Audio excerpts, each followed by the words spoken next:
Hey, Tim Sure here.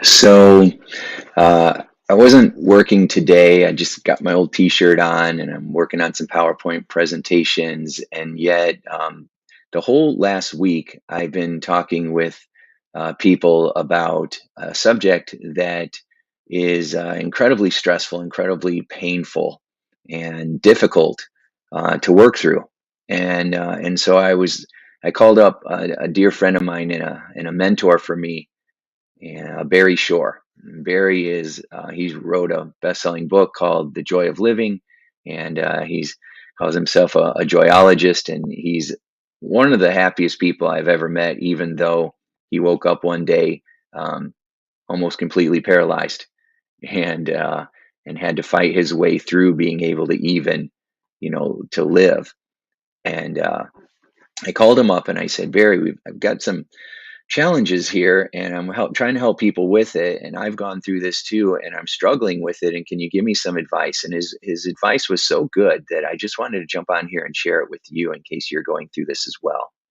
So what happens when you're out there and you're trying to grow a business, you're trying to make your dreams come true, and you're trying to be the best version of you, and you're married to someone who is not in that same space, or you're dating somebody that doesn't believe in personal development and thinks that Tony Robbins is a fraud, and people like that are just ridiculous, right? When you're dealing with somebody that has had so much pain in their life that it has caused them to build a wall around themselves, and you're trying to figure out how to not get pulled down, but you also are struggling with your own fears that, I don't want to let them down, or I don't want to be selfish. I have had a lot of trouble over the my lifetime with trying to figure out what is selfish and what isn't selfish. I grew up with a lot of takers, right? Which I think most people are takers, and then some of us learn how to become givers. But a lot of people are takers and they don't even know it, right? We're constantly trying to survive, and so we're grabbing onto whatever we can, whatever dysfunctional coping strategy we come up with to try to um, feel safe, to try to feel loved, to try to feel important, to try to feel like we matter, right? And so I was taught when I was like 17, I wanted to be a lifeguard. And the instructor said that sometimes to save somebody, you have to punch them in the nose. And I'm like, what are you talking about? And they're like, when people are drowning, they are in a panic. And when people are in a panic and that you swim up to them, reflexively, they will grab you and they could drown both of you.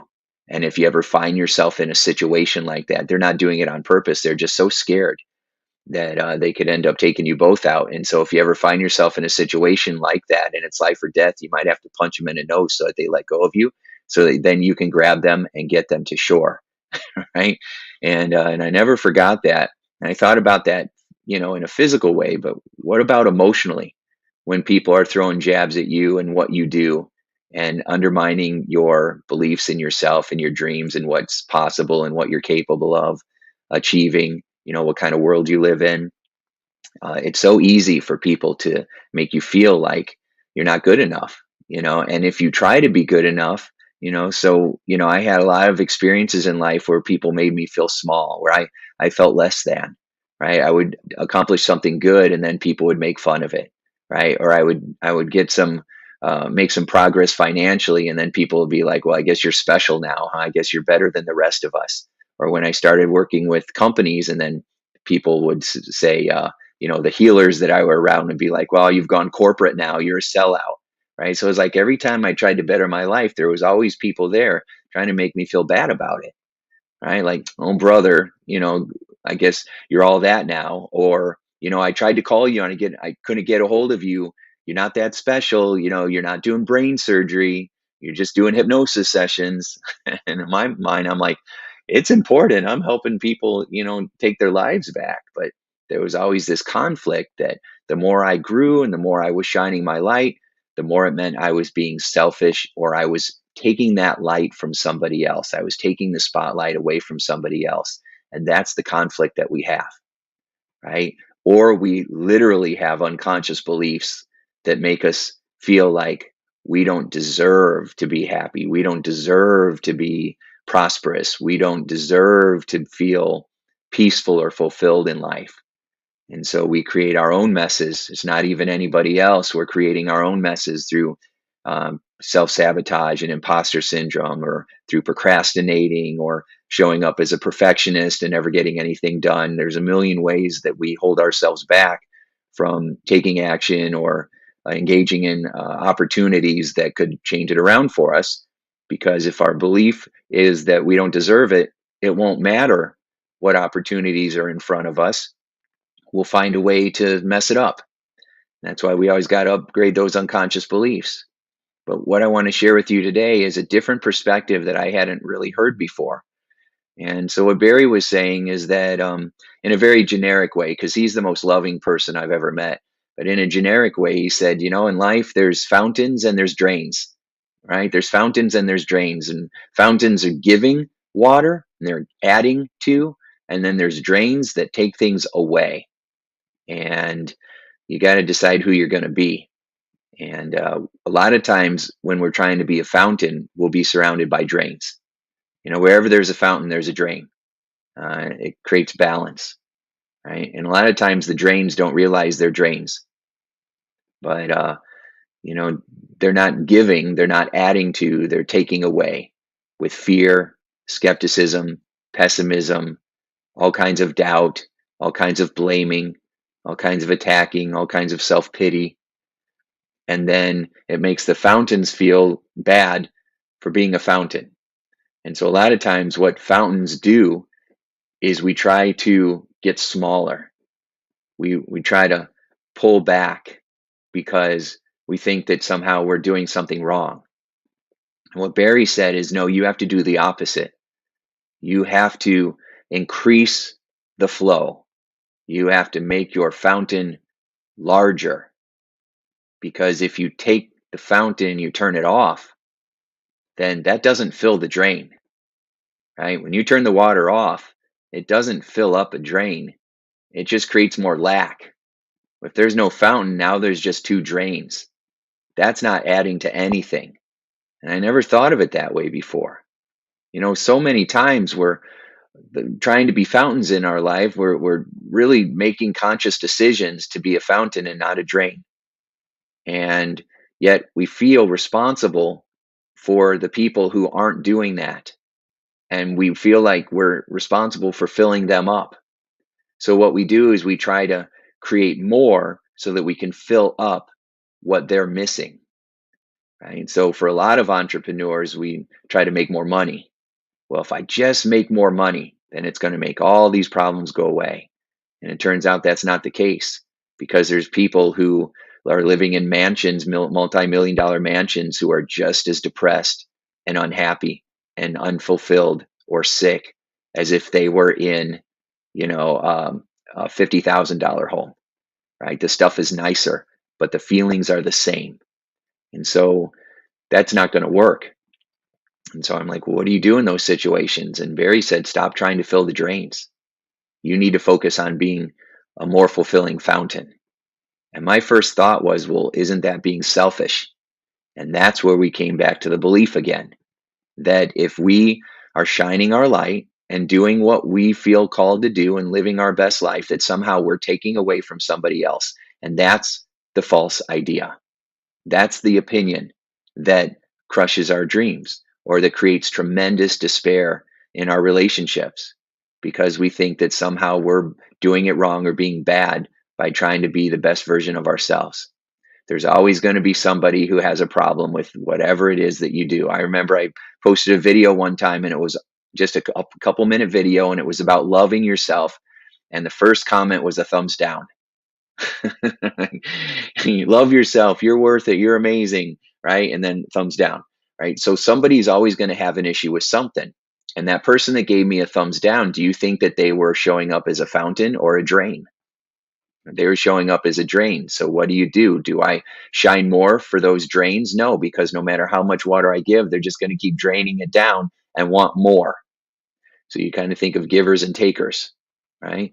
Other fountains would see a video like that and give a thumbs up and throw more to it and say, that was great, totally with you, great job. Thanks for making this video," because they're fountains, right? And they want to add value. So we're always going to have drains and we're always going to have fountains. And these aren't who you are, these are attitudes. These are supported attitudes, because I started as a drain and now every day I try to show up as a fountain.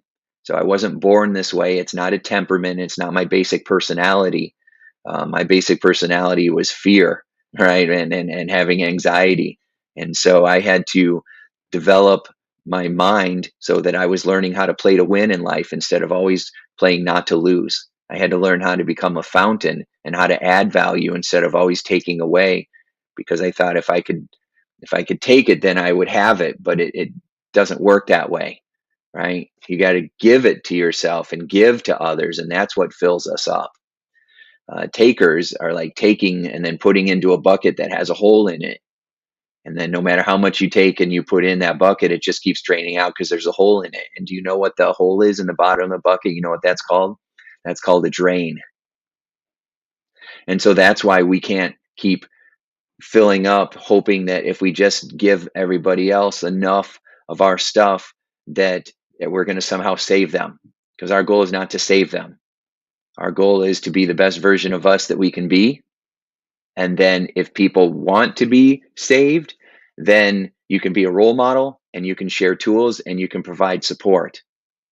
And if they don't want to be, it's not your job to make them.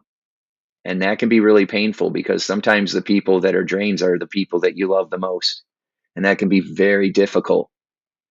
However, it doesn't change the facts. It doesn't change that, you've got to keep, if you're a fountain, you got to keep, adding more to the fountain. Go bigger, shine brighter, right? Add more. And if you are a drain right now, then you've got to figure out how to become a fountain. And there's plenty of tools and resources and support in our Achiever community and our One Belief Away community that can help you with that, right? Because I truly believe you're just one belief away from having a significant breakthrough that can shift you from going from a taker to a giver, or from a drain to a fountain, or from someone who's playing not to lose to someone who's playing to win. I've watched that happen in front of me thousands and thousands of times. So it's possible. Drains will always tell you that it's not possible and people don't change. But that's a lie, because I've watched it happen in front of me thousands of times through all these years of working with all these coaches or all these clients and coaches and consultants, and anybody who is having a breakdown and they wanted to have a breakthrough. And so I just wanted to share that with you. And Barry said something else that I just thought was brilliant. He says, without, if you have the word shift, SHIFT, without the shift, if you just take one letter out of that, you remove the letter F from the word shift, that's what you're left with. Right? I thought that was so funny. If you take the word shift and you remove the letter F from it, then that's what you're left with. So we have to keep shifting. We have to keep shining. We have to keep growing. The word selfish, the Latin root is of thyself, self, and then ish. It means of thyself. Right? It means that you're taking care of yourself. Now, I suppose the word selfish could mean if you're stepping on others to do this, but that's not what fountains do. Fountains add. We pour more water into the pool. We're not hurting anybody. We're adding to the pool. So selfish is being a drain on yourself, being a drain on others. And so we've got to make sure, and people that are doing that do not feel like they are being selfish. They feel like they're the victim. But you can't ever get out of a victim mentality unless you stop calling yourself a victim. You got to shift into being a victor. We got to figure out how to take our pain and turn it into purpose. We've got to let it fuel our desire to live a more intentional, fulfilling life, instead of being stuck in the past and stuck to those old beliefs and those old coping mechanisms that might have helped you survive, but they're never going to help you thrive. And we got to upgrade, right? We can help you upgrade if you're stuck with that, or if you're in that situation right now. And many people are. And so it's a constant challenge, especially if you're an entrepreneur or you own a business, because it's all consuming, and it can be extremely challenging. I mean, marriages and relationships are extremely difficult and challenging at times anyway, right? Even when you love each other and you are fairly happy, there's still struggles and pain and challenges. And so maybe one out of 1,000 couples never fight and are always happy, right? Until you find out it's their second marriage. So, um, but what we want to do is we want to make sure that that when we're going through that, that it is challenging to run a business and to keep a happy marriage and keep the kids happy and to balance all of that stuff. It requires a lot of effort and a lot of work. And what happens is we just feel like we're just always failing somebody, because if we're at work, then we're not there for our spouse. And if we're with our spouse, then we're not there for our business. And then if we're taking care of those two, then maybe there's not enough time for the kids. And so, we're there for the kids and then the spouse isn't getting enough attention. And then, or maybe you're taking care of the spouse, the kids, and the wife, but there's nothing left for you. And then how are you supposed to fill up so that you can go out there and continue to save the world the way that you're doing it?